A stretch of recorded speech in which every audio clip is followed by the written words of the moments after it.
এইভাবে আমরা পাট শেষে আমরা এইভাবে একটা একটা করে পাট কেটে আলাদা করা হয়। এটাকে সুন্দর করে ঘিরে দিয়ে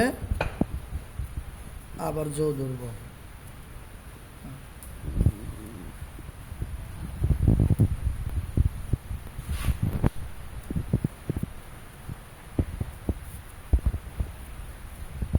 এটাকে ঘেরো দিয়ে এখানে সুন্দর করে আমরা বেঁধে রাখবো।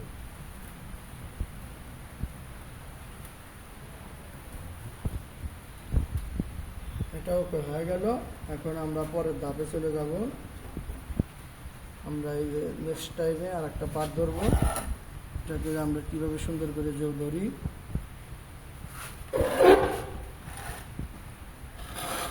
এই যে এখানে এই যে আমরা একটার উপর দিয়ে আমরা যে জোটা করছি, ফার্স্ট জোটা আমরা সুন্দর করে অর্ধেক ভাগ করে নিলাম।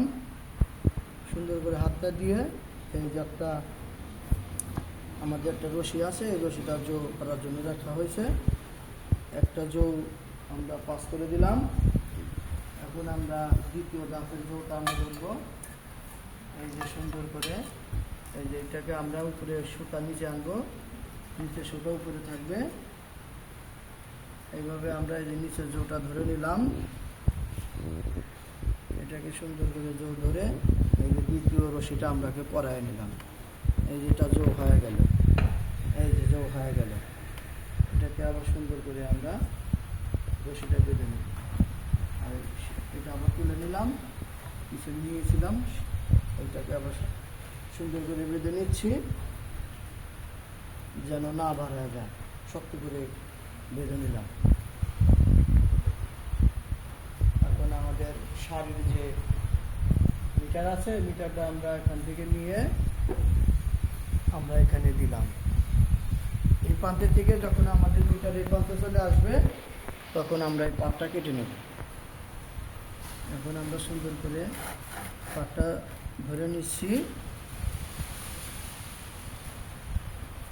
যখন একটা পাটের উপর দিয়ে যেন একটা পাট না ওঠে, আমরা এটাকে নিয়ন্ত্রণ করার পরে আমরা মেশিনে এগুলা ঘোরাবো।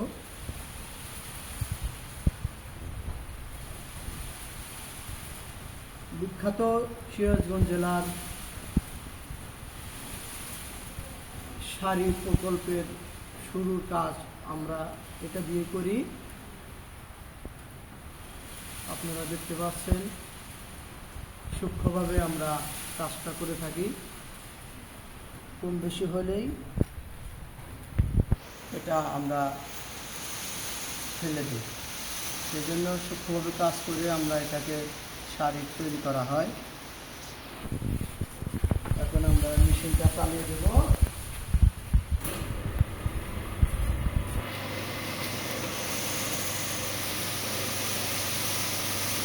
পুনরায় চালু হয়ে গেল।